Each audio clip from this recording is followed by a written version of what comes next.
Assalamu alaikum, brothers and sisters in Islam, wa rahmatullahi wa barakatuh.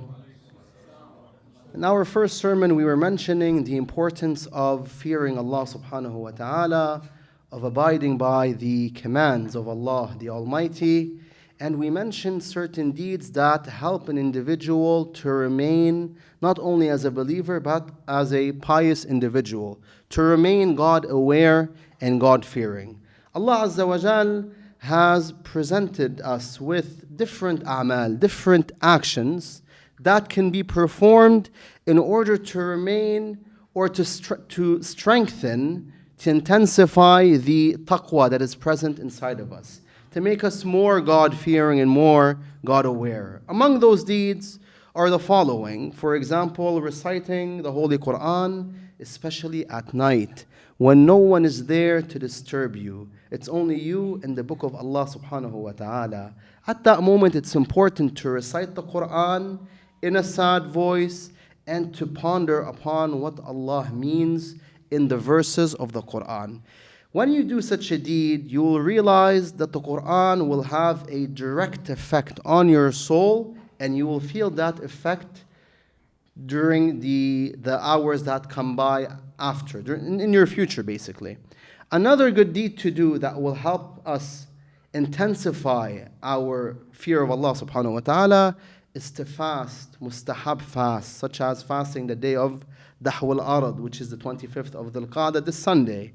Or, for example, praying for Allah subhanahu wa ta'ala. We have a whole list of prayers that a person can perform to get closer to Him, such as the prayer of Rasulullah sallallahu alayhi wa alayhi, or Amir al-Mu'mineen alayhi salam, or the famous prayer of Ja'far al-Tayyar salawatullahi wa salamuhu alayhi. Among the effects of Ja'far al-Tayyar's prayer is that it obliterates the sins completely. It cleanses the human being from his sins.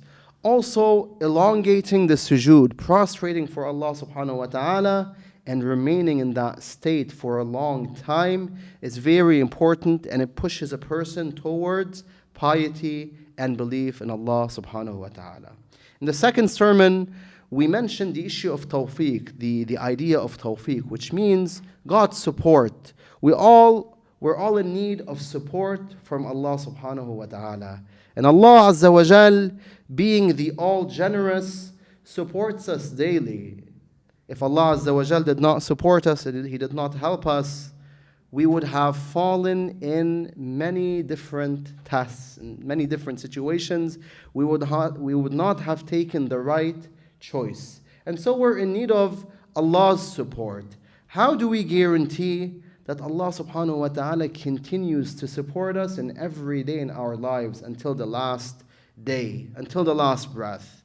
If you want Allah Azza wa Jal to continuously support you, then always perform deeds that are loved by the Almighty Allah Azza wa Jal. Perform good deeds, fa'al al-khair, especially the deeds that relate to our 12th Imam, Sahib al-Asr. May Allah hasten his reappearance. And I mentioned one specific deed today, and that is to pray for the Imam, to supplicate for Sahib al-Zaman alayhi salatu wassalam.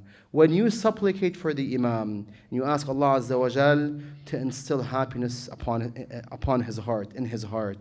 You ask Allah Azza wa Jal to protect him, for example, to elongate his lifespan, so on and so forth. The Imam will see that you are performing a dua for him. He will read your a'mal, your actions, and he'll see that this person supplicated for me. Since Imam Al Mahdi alayhi salam is the most generous creation of Allah upon the face of the earth, then you should be certain that Imam Al Mahdi will supplicate for you just as you supplicated for him.